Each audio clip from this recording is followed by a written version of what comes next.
Hi, everyone, and welcome to episode 48 of the Tick Bootcamp podcast. The title of today's interview is Romance Can't Survive Lyme, an interview with Natalie, Sayre, and Will Fleming.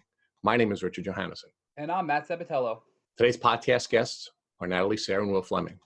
Natalie Sayre is a 27-year-old woman originally from San Francisco, California, and a graduate from Tulane University with a degree in public health. Will Fleming is a 27-year-old native of New Orleans, Louisiana, and a student at Tulane University School of Medicine. Natalie and Will met when they were 16 years old. After a few bumpy years, the 16-year-old summer fling developed into a serious romance because of Natalie's determination and Will's Southern charm.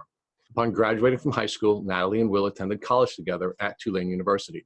Will and Natalie had a great college experience until Natalie began to exhibit the symptoms of a tick disease toward the end of her junior year.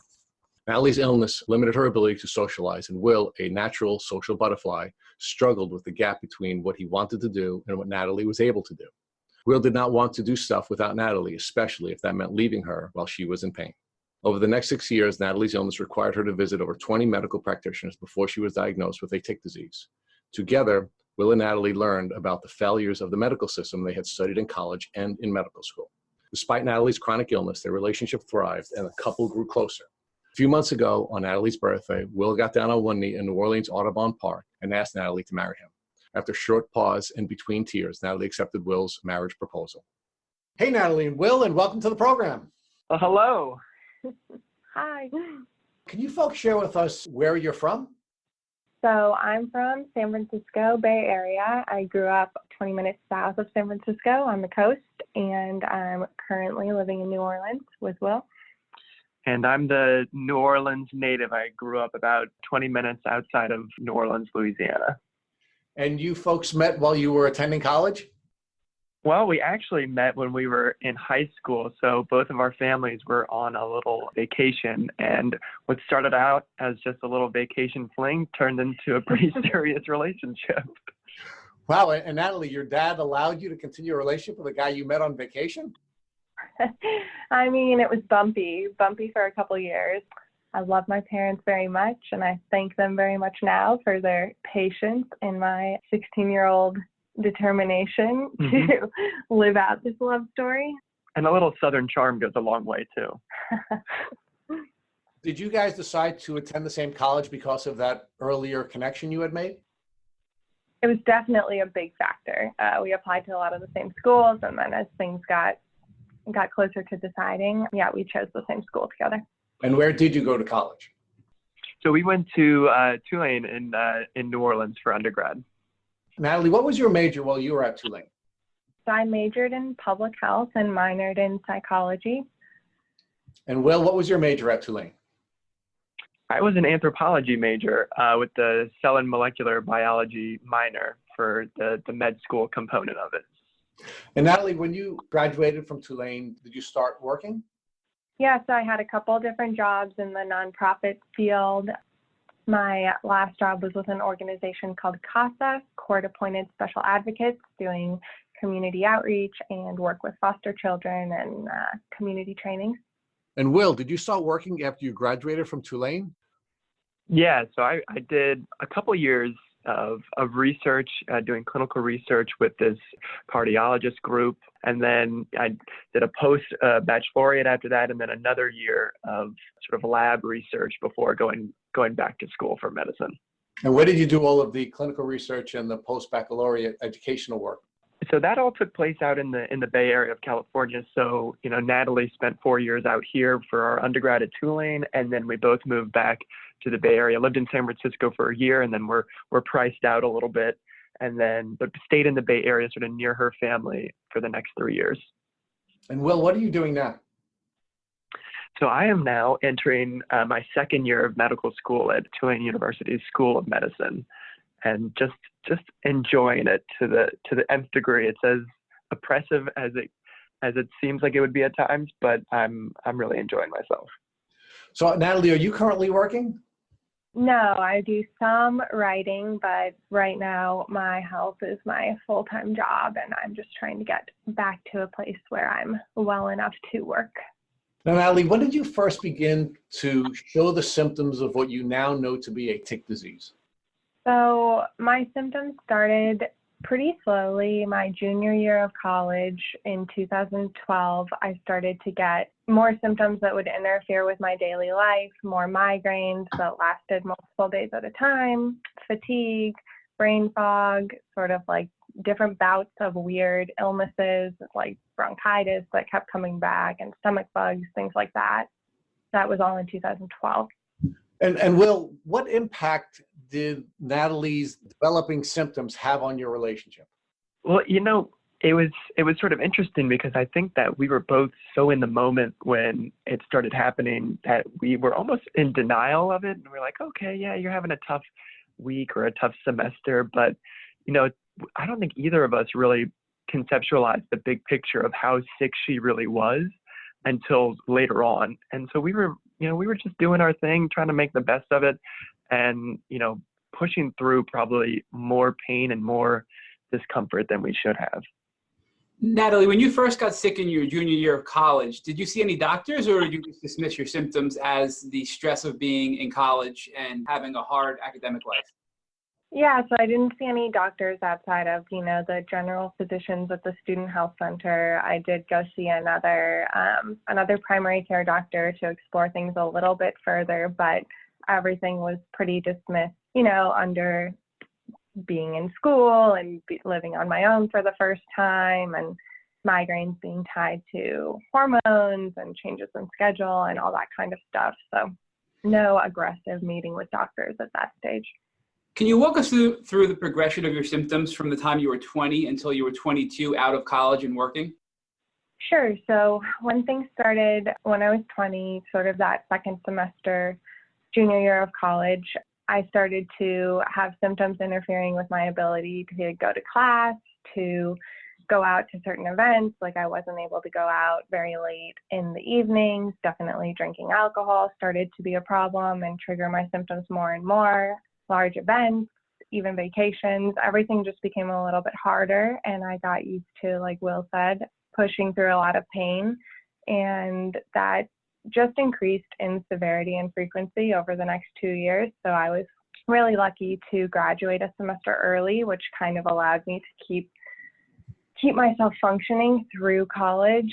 During that last 6 months or last semester at school, I would pretty much rest most of the day to go out and do one thing with my friends, or rest most of the day to go to the gym or to go do a couple hours of volunteer work. But I was pretty sick at that point and just hoping that once I graduated and moved back to California, we would quote unquote figure it all out and get everything back on track. But by the time I graduated, I would say almost every area of my daily life was impacted. I was just pushing through and crashing to do the things that were important to me all the time.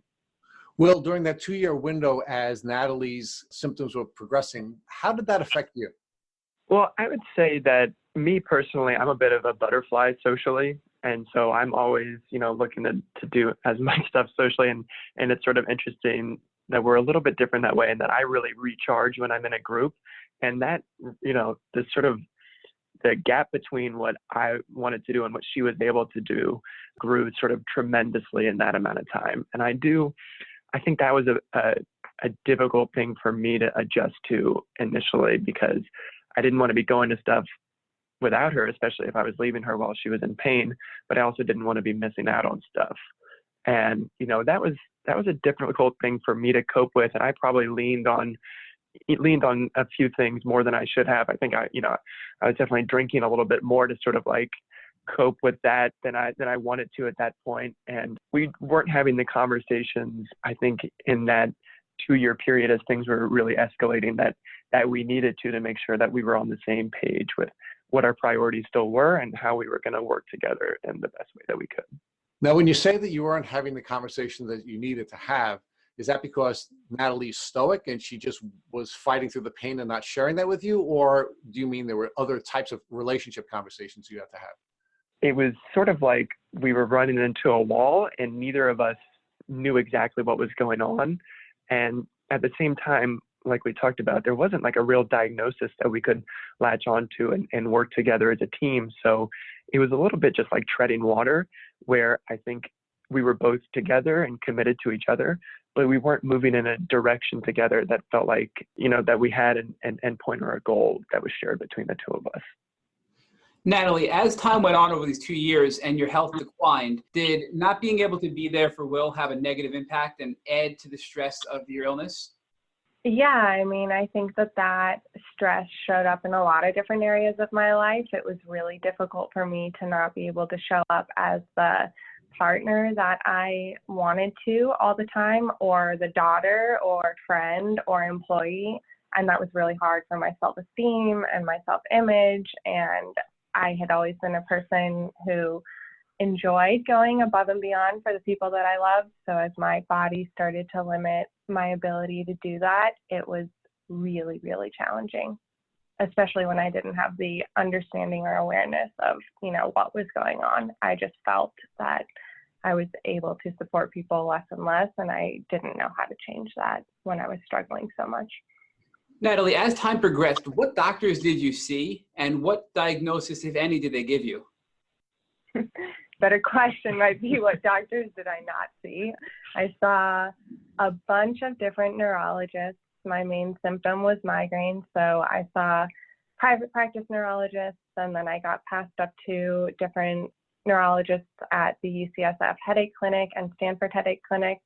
As my other symptoms worsened, I also saw gastroenterologists, urogynecologists, naturopaths, osteopaths, chiropractors, ENT, ophthalmologists. I really tried to attack whatever was going on from every angle I could think of, and was not afraid to see new people and try to get more clarity and answers to figure out what was going on. At what point post-college did the symptoms force you to stop working? And can you walk us through what that experience was like for both you and Will? We both graduated from college and moved from New Orleans to San Francisco. At that point, I started working at an elementary school probably for about 6 months, which was extremely challenging. That was probably one of the lower points of my migraine journey. I was taking medication every day to get to work, taking medication every day when I got home from work, going to the emergency room every couple months when I couldn't control my pain with medication. And that ultimately was the first position that I had to leave because of my health. And then I spent a few months off working with different doctors at UCSF Headache Clinic and was able to start working again at CASA, within the first week of being there. Things had ramped up to a similar cycle where every day was just so painful and so challenging to get through. And then it was a long process of working there, taking different accommodations, shifting from full-time to full-time, partly working from home to part-time, partly working from home, all the way down to only working from home.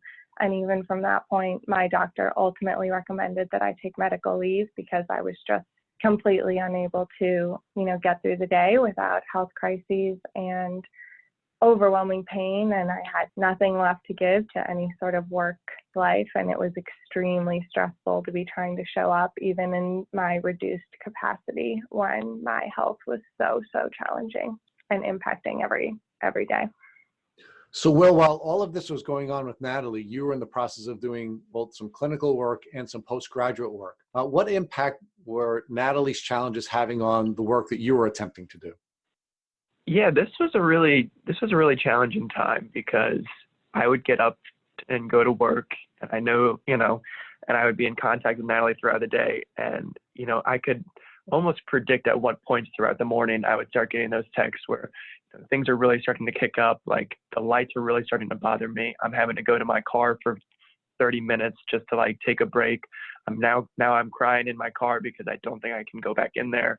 And then, so it was so hard for me to not be able to be there physically and support her because I was having to be at work or, doing my postgraduate responsibilities. And then I would get home and she would have to come home, get in bed, put ice on, and then take medication and be asleep by 9 o'clock. So that by the time I got home at 6, it was like I was only seeing her for 3 hours a day. And it was really challenging because it felt like if there was any sort of progress we were going to make, we just didn't have the time to do it. especially during the weekdays. And then during the weekends, it was, what can we do to keep things from kicking up or spiraling down. So it was really challenging. And, especially just with our schedules, it felt like that was a time period where, we might have felt almost our most lost.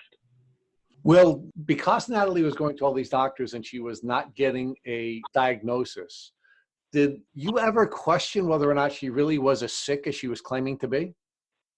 I didn't, just because, and partly this is because I knew Natalie for a few years before she ever got sick, and I knew how tough she was, and I knew what kind of person she is, and just, I knew that there was so much life and vibrancy and just a desire to embrace the world and other people in her, that I could just see it written all over how, not only how much pain she was in, but how ashamed she was of what she was putting everyone else through as well.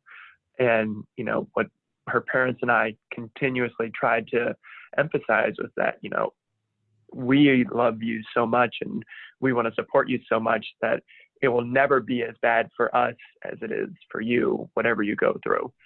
So for me, that was never a struggle that I had. I mean, it was the only things that came into my head were, okay, well, are you doing everything you possibly can to get better? But I knew that, since we didn't know exactly what that looked like, how were we supposed to accomplish that anyway? So Natalie, at this time, all of your symptoms your doctors felt were coming from these chronic migraines. Did you ever feel that some of your symptoms were sort of atypical of migraine symptoms? Yeah, it was really confusing. And at that time in my life, I definitely deferred to the professionals I was working with. I really trusted the neurologists, and I did a ton of research. I watched hours of lectures on the Migraine World Summit, and I was definitely aware of migraine being a neurological disorder, and it's stemming from the brain and the ability that can have to impact your central nervous system and your digestive system and all of these other parts of your body. So I was skeptical and concerned, but I was also willing to try and understand what I was experiencing through the lens that the professionals I was seeing were telling me to look at things. So it seemed atypical. Some of the things definitely seemed strange, or at least not totally in line with other migraine patients, but migraine does present so differently in every person that it wasn't beyond the stretch of my imagination that everything could be somehow tied to severe chronic migraine and the impact that can have on the rest of your body. And we certainly put pressure on ourselves to, be fully on board, with whatever the diagnosis and the treatment was, because we felt that if we weren't absolutely 100% committed to what the diagnosis and treatment regimen was, then we weren't giving ourselves the best shot at getting better. But Will, it seemed to me that there was really never a diagnosis. So, did there ever come a time where either you or you observed Natalie's parents wanting to walk into a medical office and say, what the F? I mean, this woman is sick. She's not getting better. I mean, did that kind of frustration boil over in you? Oh, absolutely. Really, the diagnosis was chronic intractable migraines, which is just, it's a symptom and a diagnosis, but it's just like, that's really what we hung on to. And, we're working at these ivory tower centers that have the top specialists and the top physicians in the world. And you want to put your faith into them and think that they've got the best intentions in mind for the person that you're watching go through so much. But absolutely, it was immensely frustrating to have 3 months go by since your last appointment and be like, well, we haven't moved the needle at all. And it's actually just getting kind of worse. So, but when you're so sort of deep into the system, it's hard to get perspective sometimes. Natalie, once you were home and not working and solely focusing on your health, did you improve at all, or did your symptoms continue to get worse? So very frustratingly, things did continue to get worse.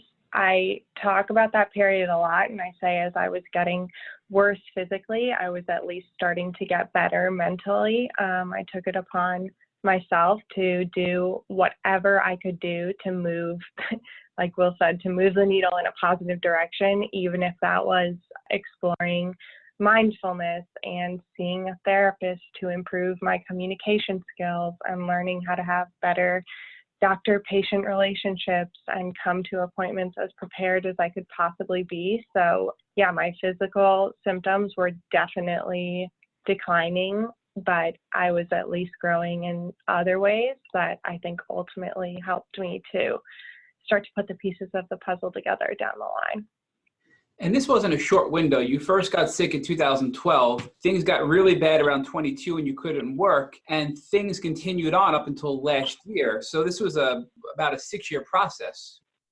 Yeah, and I mean, from 22 to 26, really, we put my health at the forefront, or at least I did. And I've been really supported by my family and Will. And yeah, that's been the focus, to reclaim my health and to get back to better functioning. And we have played the long game and seen so many people, and just determined to not give up, to know that it has to get better.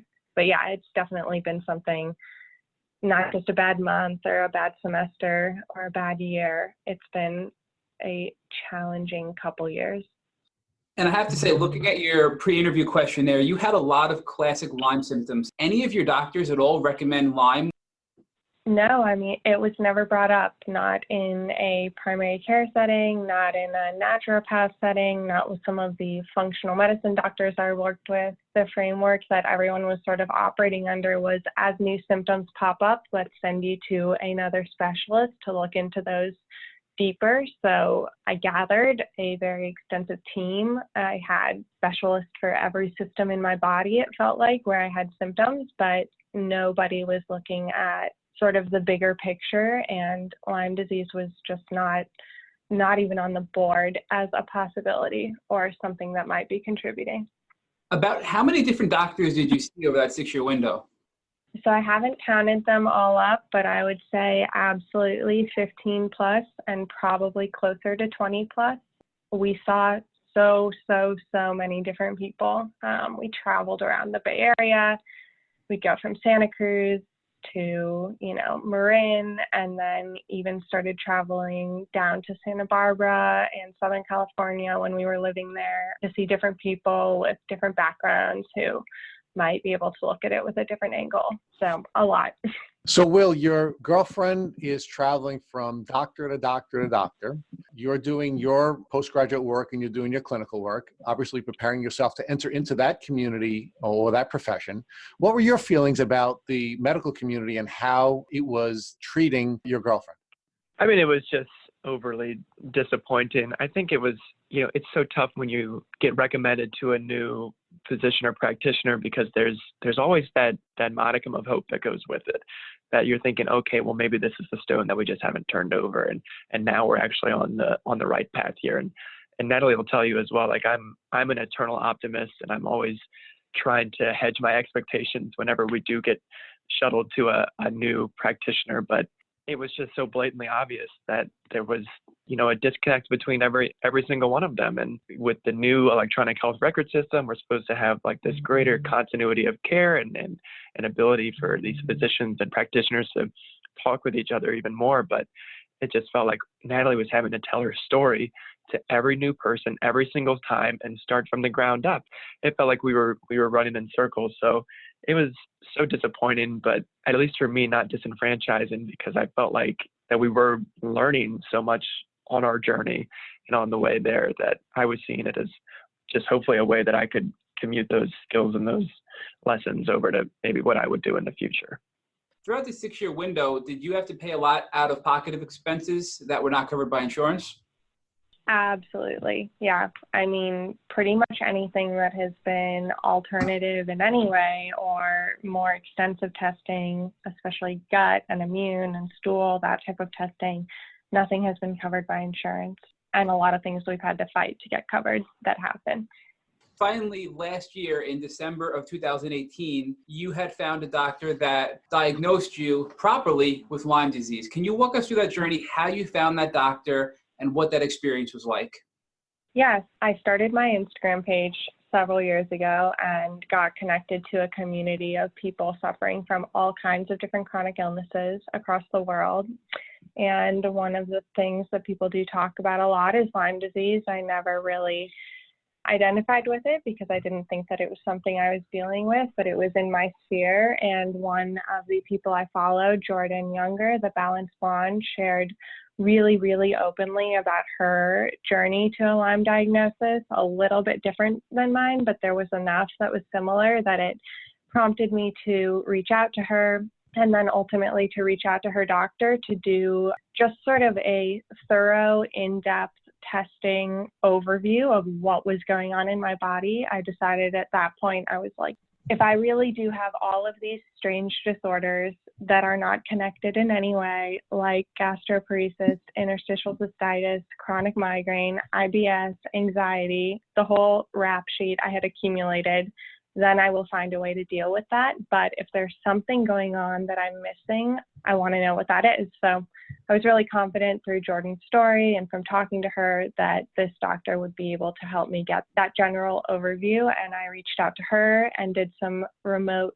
phone consults. And ultimately, she was able to order all of the testing for Lyme and all the various things she wanted to test along with that remotely. And yeah, that's how I found out. We had a call in late December after 6 weeks of completing all the tests. She gave me my Lyme diagnosis and went through everything else. And we got a lot of clarity in that 1.5 hour phone call.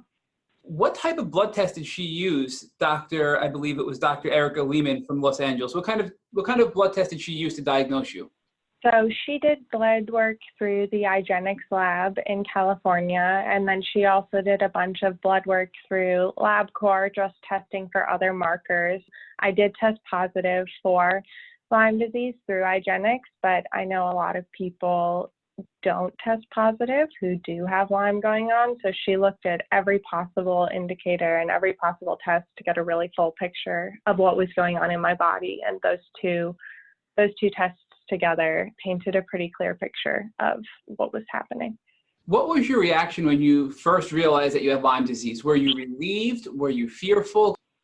I was really overwhelmed. I was swaying between feeling really hopeful and really relieved to have more clarity to feeling really nervous and skeptical. I had been down so many different roads, but I didn't want to have my hopes raised too high. I was hesitant at first to sort of fully invest in Lyme disease because I didn't know much about it. So I did a couple months of research, and it took me a little while to fully come around to accepting that this was what was going on in my body, to understanding what was going on in my body, and threading it with everything else that was happening was a process. But yeah, it was a whole bunch of feelings.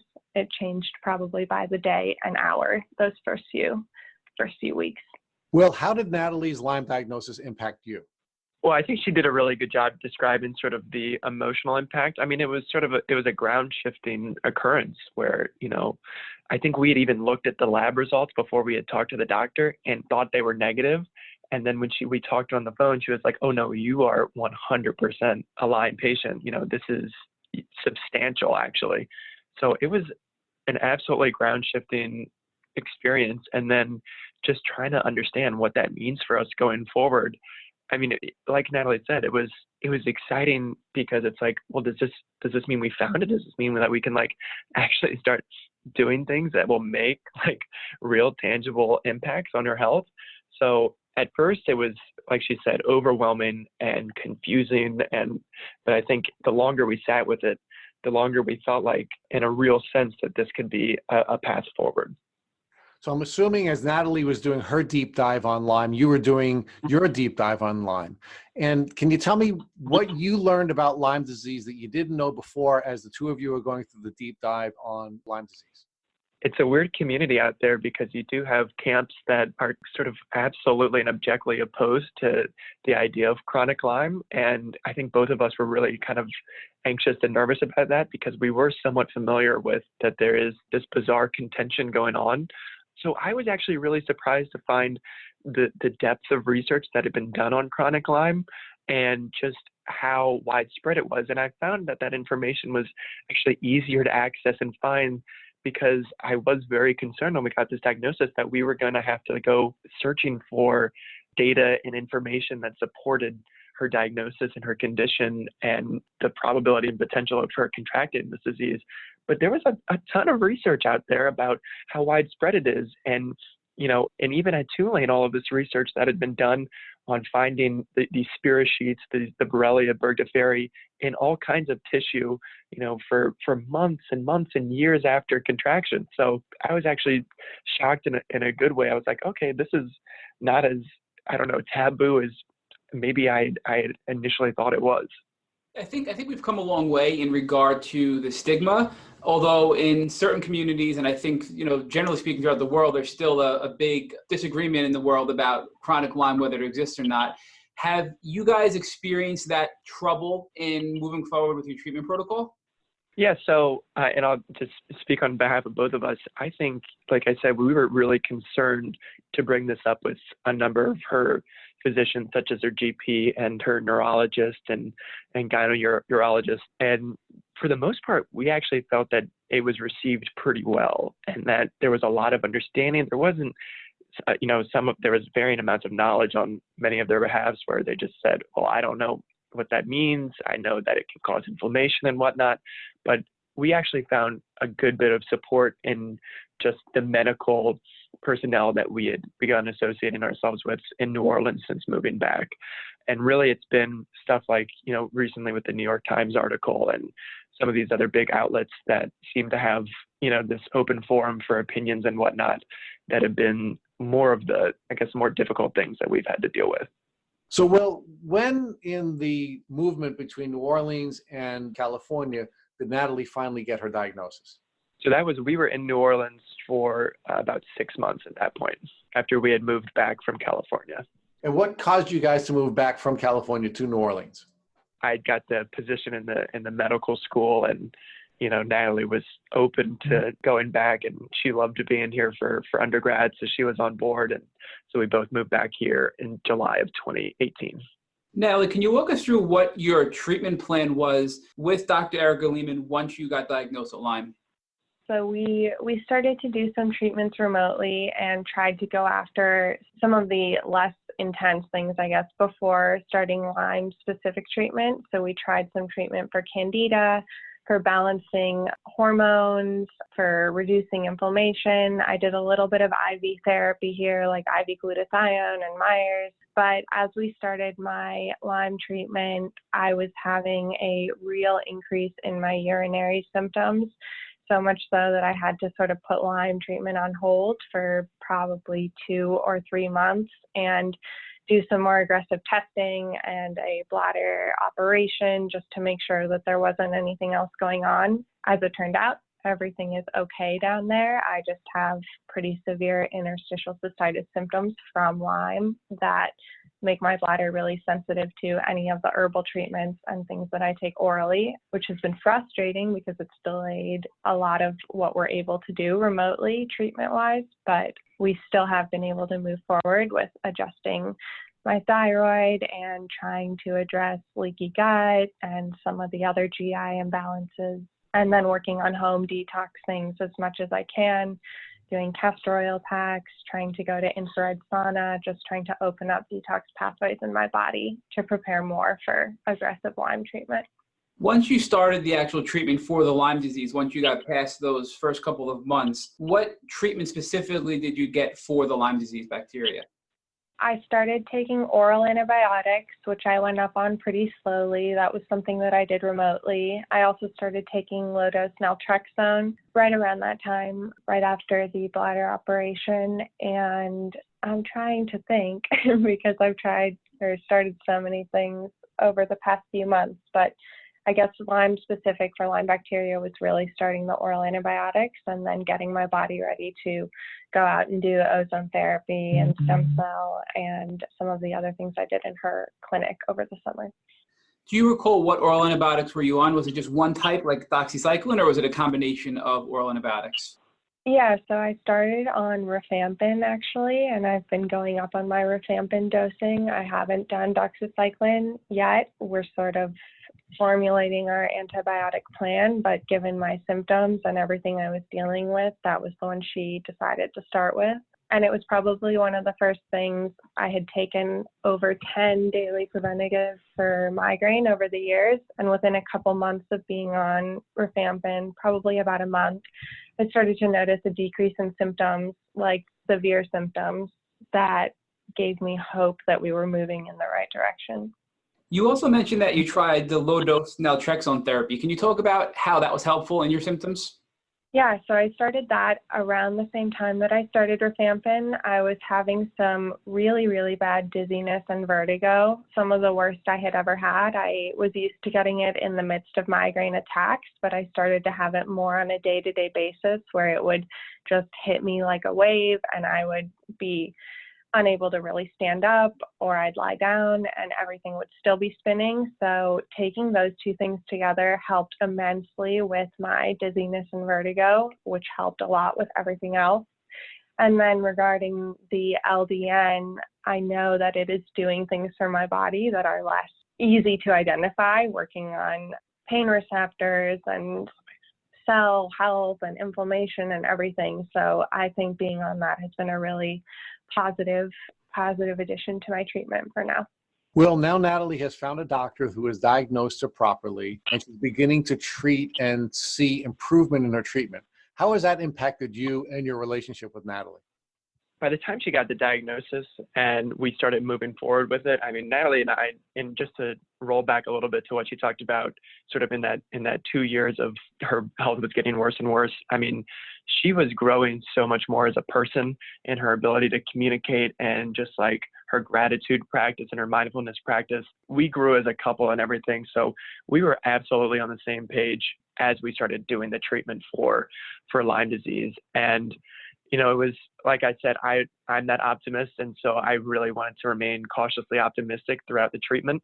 And I think I'm still in that place right now of just gotten into this mindset of keep the expectations low, but, keep the hopes high. And, I think that's where we're still at right now is, we've been doing this so long now that we know that there's not going to be a quick fix and, things aren't going to change one day to the next, but we feel very, very confident that we are where we need to be right now. So Natalie, I noticed in your pre-interview questionnaire that you also did ketamine infusions for pain management and anxiety. Can you talk more about that? Yeah, so that was something that I did in Los Angeles at Dr. Lehman's office. I was really nervous about that specific treatment, and I found it to be really beneficial. I went in, like Will said, with pretty low expectations and just high hopes that there would be some positive change. And I had 2 different days of ketamine infusions, and I found afterwards I was just able to process pain a little bit differently. It felt like there was a little bit more space between my physical pain and my reaction to being in pain. I did them in the middle of a pretty intensive 2-week period of treatment, and I think that overall it was a really helpful tool to just lower anxiety, give my brain a little bit of a reset is one of the ways one of the doctors described it to me, is when you're caught in chronic pain or chronic anxiety or chronic anything for so long, your brain does start to get into patterns and starts to loop in certain ways. So to interrupt that and sort of create space for new patterns to form was a really, really interesting experience and something that I think was really positive for me. And 2 months ago is the first time you actually went to go see Dr. Erica Lehman in person in LA, California. And in addition to the ketamine infusions, you did some other therapies while you were there. Can you talk about those? I did a bunch of different hyperbaric oxygen chamber sessions, which I do think really helped me. I was there for 2 weeks, and at home, one of the appointments I did there would have been enough to take me out for like 3 days and cause me to need to stay home and recover. And I had a lot better stamina while I was there. I was doing the chamber, I was doing ozone therapy, I was doing methylene blue, I was doing vitamin D injections and vitamin B injections to balance out my different levels of things. I did an iron infusion, did stem cell therapy for the first time. So it was a lot of things. It's difficult to say exactly what each specific treatment might have done for me, but I left feeling so positive and so encouraged that it was really amazing to start taking actionable steps to feeling better and to start to get glimpses of what feeling better can look like and will look like. Even just a better 30 minutes or a better day or a better hour is all so hopeful at this point. Will, what have you observed about Natalie since she finished the short course of treatment she had at Dr. Lehman's clinic? Yeah, it's sort of interesting. And like we've discussed a little bit, just with chronic illness, you never want to take anything out of context. But sort of the levels that we've discussed as when you start feeling better, what are the things that we're going to focus on first? And, sort of that first ring that we're going to reach for when Natalie is feeling better is just her physical ability to be healthy. And, before she got sick, she was really, really into running and doing physical activities and her fitness and everything. And so that's going to be the first rung that we try to get to. And since we've been back, that's actually been able to be improved, I would say, as a statistically significant amount. So we have this little stationary bike in our apartment that Natalie maybe rode once in the prior 6 months before going to treatment. And I think it's been maybe 6 or 7 times since we've been back, as well as been able to go and see, her trainer once a week on a more consistent level. And, before we try to do anything where we're increasing her ability to socialize or to go out and sort of endure more stimuli, getting to that first rung has been so important for us. And so we're both feeling pretty good about that. Natalie, one of the things I'd like to learn more about is the stem cell therapy that you did. Some of our past guests have done it and had varying successes with it. What was that experience like, and what were the expectations set by Dr. Lehman?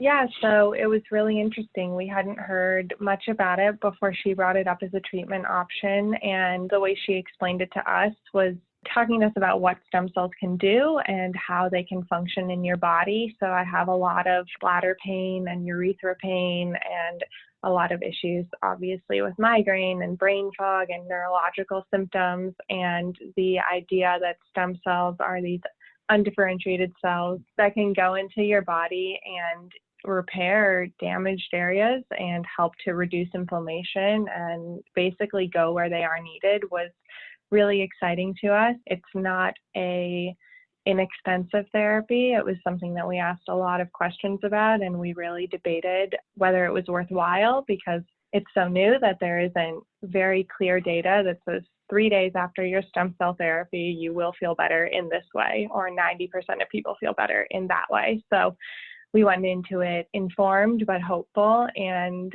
I'm really glad we did it.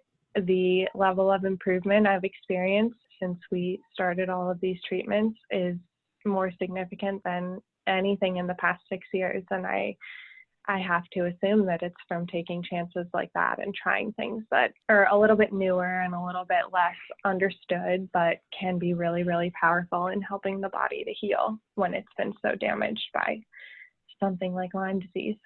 So now another question I have is, so many of our listeners and people with Lyme disease have migraines. From your experience, what would be the recommendation you'd give them and the advice you'd give them for the best migraine hack? Oh gosh, well, this comes up all the time in my social media. I think migraine-wise, I can only speak for myself because migraine is so different and it presents so differently in everybody with different symptoms, and treatments work for people differently. But getting yourself aligned with a neurologist who understands migraine, I think, is one of the most important things you can do.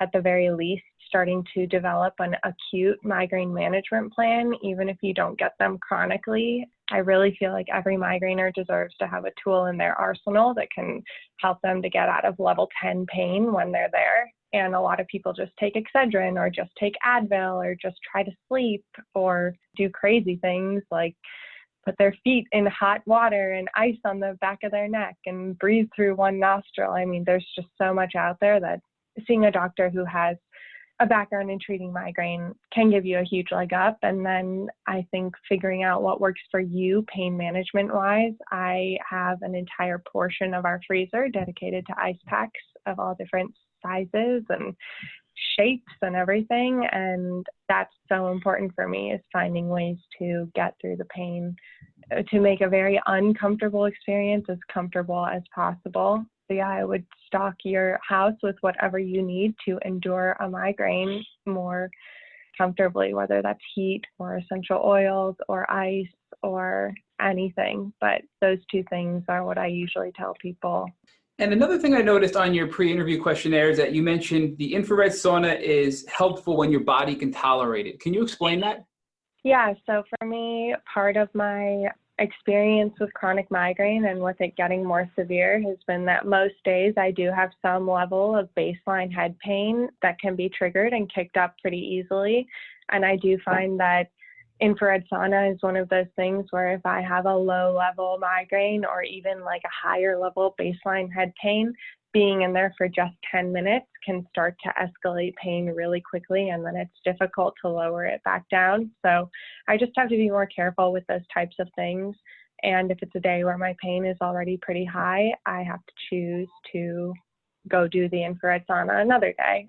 And there are some other things like that, even getting on the bike for 10 minutes, or I can't think of another example, but pretty small, usually not that significant for other people activities can be immediately triggering for my head pain and lead to migraine. So I just have to be more strategic about when I do them. So I also noticed that you've tried CBD oil. Has that helped you in any way? I really want it to help me. I have tried so many different brands and dosages and different carriers of CBD oil, and I haven't really noticed a significant difference yet from any of them. I do continue to try them, but it hasn't really been a game changer in my healing, although I know it has been for a lot of people. So I know it's only been 2 months since you've actually been there on site with Dr. Lyme, but how are you today? So I think what I've tried to focus on since my time in LA is more the bigger picture of how I've been over the course of time since I've been back. I still am having days that are better than other days. I've had, stretches of probably my best days in years. And then I've had stretches of really, really tough days that don't really feel like they're improving at all. But overall, I've had more energy. My pain has been a little bit more under control. I've been able to do some of the things that were not accessible to me before I went out and started the more aggressive treatment. So I think I'm walking down the right path. I just don't know how long that path is going to be, or, where exactly I am, but I feel definitely like I've taken a really important step forward. Will, you talked a little bit earlier about how Natalie went through a transformation where she became better at communicating her needs and her challenges during that growth period. Can you share with us how you've grown during this experience? I really try to take, sort of our little Instagram, a co-pilot seat when it comes to being on top of everything that she needs to do clinically and medically, and keeping track of the medications and when she's got appointments and everything, and just talking it through with her and helping her rationalize it and make sense of it all. I've tried my best to be, the partner and the support that I think would be the most helpful from her side as well. So Natalie, another one of the things that's happened from a transformational standpoint is that you two have decided to become engaged. Is that correct? We have freshly engaged. Well, a couple months now, but. So can you share with us how that happened and what that experience was like? Well, yeah. So we've been dating now for, this September will be like 11 years. So a lot of people will say, well, there's no way she would have been surprised to get engaged, but I had actually built up like a pretty immaculate reputation for never planning anything, and her birthday was coming up, and so she kept on saying like, are you gonna do anything for it? And I was like, yeah, I don't know, we'll see. But what I had done is actually, I'd been talking to her parents now for several months, asked for their permission, to get engaged and to marry their daughter, and had them fly out secretly the night before her birthday when she was unaware.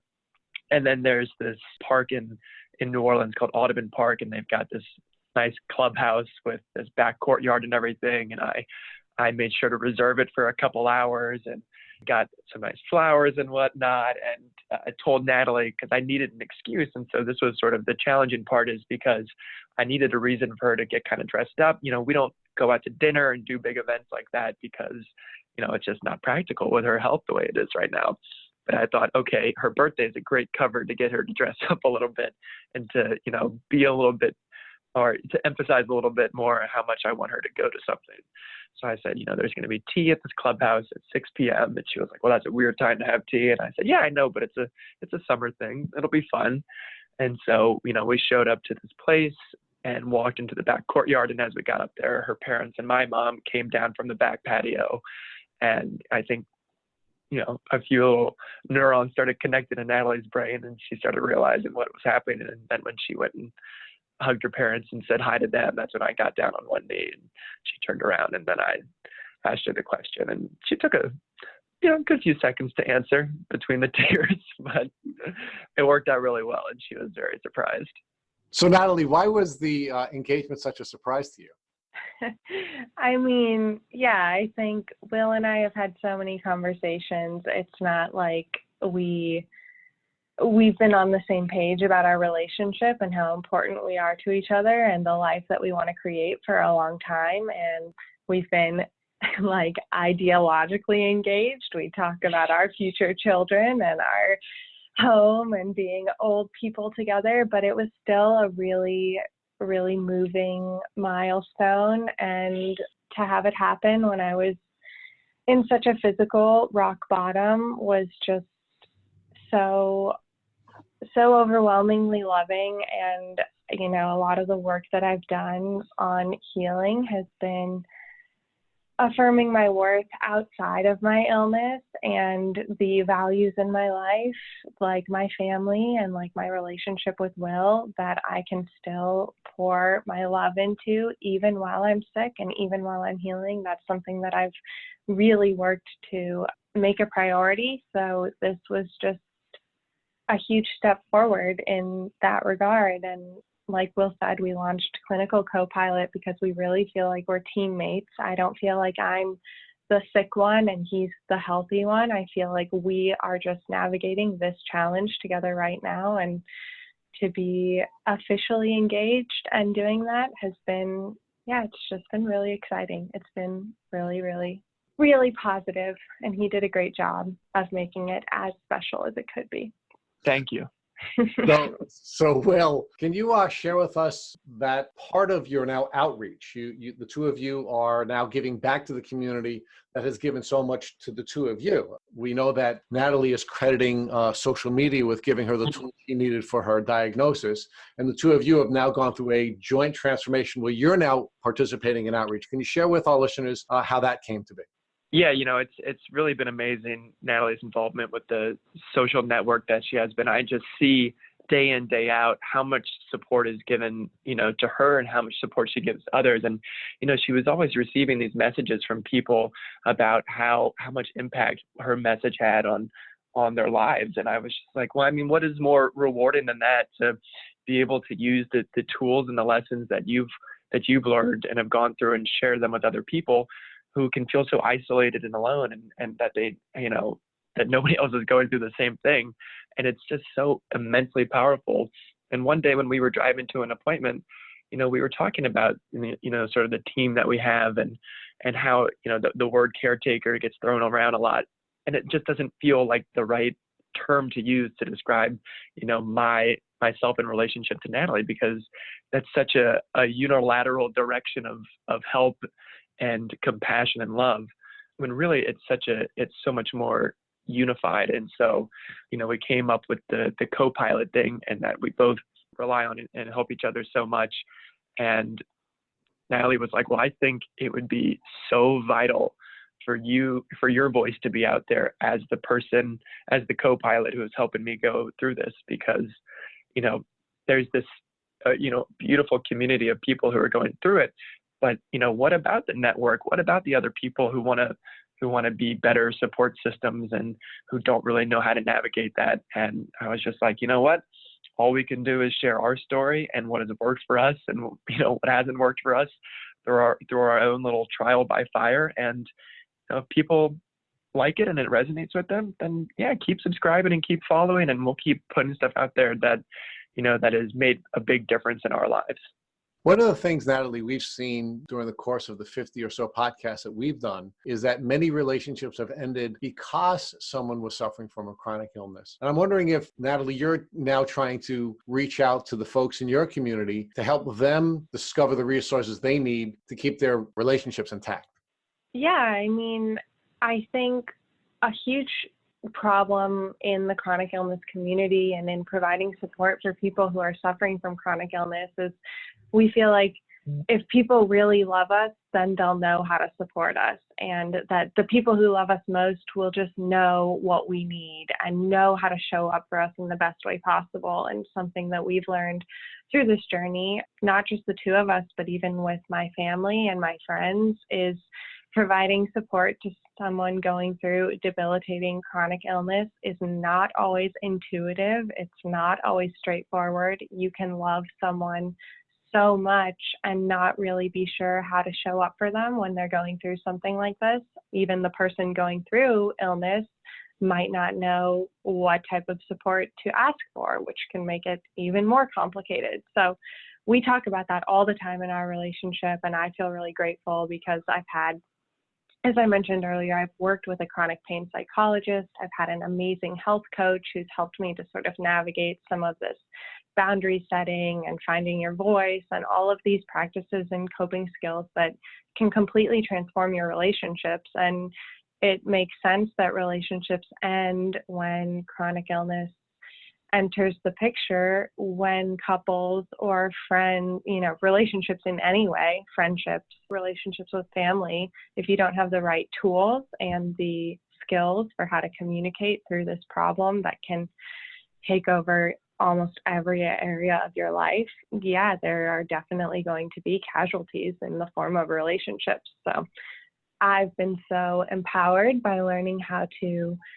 save the relationships in my life that mean the most to me by improving our skills and communication and ability to show up for each other, that I want nothing more than to help other people in my position do the same thing, because nobody goes through this alone. There are always people in your circle who love you and who are experiencing it in some way themselves, and it's just important to talk about.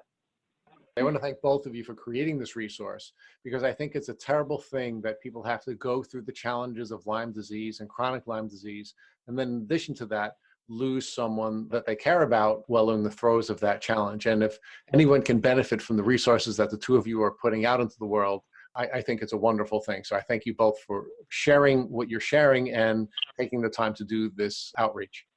We love doing it. I mean, we've been through it, so we would like to share it and help others navigate it a little more easily. Absolutely. So, Will, I have another question I have to ask you, and it's probably a question I should have asked a little bit earlier. You're entering into a community that is the most expensive medical community in the world. And you've watched your fiance and her family spend probably hundreds of thousands of dollars in care before she could get to the point where she is properly diagnosed and not properly treated. How does that make you feel? Yeah, I mean, it's, I think it's something that we talk about a lot, actually, because we realize how you need to be fortunate in the way that, Natalie is to get to this place that she's able to get to. And it's just, I mean, it's unbelievable what resources are not available to so many people that need these resources. And I mean, it's actually pretty sickening and just disappointing, because that there's these enormous communities that can't get access to the type of help that they really need to get, not only get treated, but to even get diagnosed. I mean, the diagnosis process itself was outlandishly expensive. And so, I mean, it's something that I see as a huge problem and an enormous social disparity. And it's across all sorts of different avenues of healthcare, especially in this country, where, access is not guaranteed. And it's really, it's very sad, actually. So, Will, one last question on the medical community. Can you outline the top 5 points of failure you observed in Natalie's interaction with the medical community? Yeah, I think that, and here comes the bias from our experiences right now. I do think that when you get into, and these are in no order whatsoever, but just some things that come into my head immediately, is the communication between different specialties and specialists. And I alluded to this earlier, how with all of the modernization of healthcare, how we still don't have that ability to really share records. And I mean, it's just like I've seen, Natalie and her parents and myself on the phone for hours just trying to get records sent to one other healthcare facility. It can just be just such an enormous pain. And then it's like we're starting over with each new specialty. That initial diagnosis and how much that biases and frames, whatever the next specialist is looking at the patient with, instead of, approaching it from a brand new perspective and saying, okay, well, everything that has been said about you on one side and on the other side, I'm approaching you from a fresh perspective and trying to look at you in a different framework that isn't biased or isn't through the lens of your previous diagnoses. A third one, I think that when you get into these these what I sort of call these ivory tower establishments, it's the ability to maybe work outside of your traditional framework is reduced dramatically. And so they don't want to look for another diagnosis. They don't want to maybe think that they were wrong or go back to square one. And that's so disappointing. And then another one was just, you get these physicians who are just so cavalier with what they think is going on and will fit everything, and this is just a problem that we've run into as well. And then when they don't know what's going on and they're like, okay, well, yeah, it probably is the Lyme disease. And so it's this diagnosis of exclusion where once they can't figure out what's going on, then they'll accept that you have Lyme disease, or then they'll accept that, you've done these tests and you kind of, what's going on with your health more so than they do.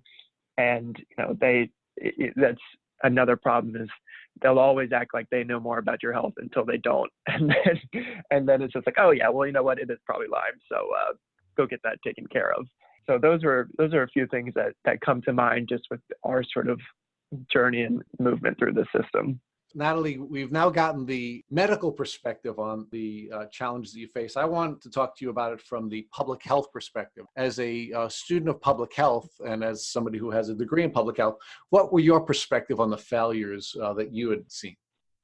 Oh gosh, this could probably be a book exclusively on that. But I think that something we talked about a little bit earlier is a major issue with just the dynamic of a doctor-patient relationship, and where the patient is being treated as a teammate with the doctor and being treated as an equal, and where what the patient has to share is valued. I think that that's pretty rare, or I have found it more uncommon in my experience working with so many different people, that it's really important. Like Will said, you know your body better than anyone. There are the medical professionals, but if someone isn't listening to your side of the story, it can really, really impact care and really impact progress. And that's something I saw across so many different specialties and naturopathic clinics and traditional offices and everything. So I think shifting the culture between the doctor and the patient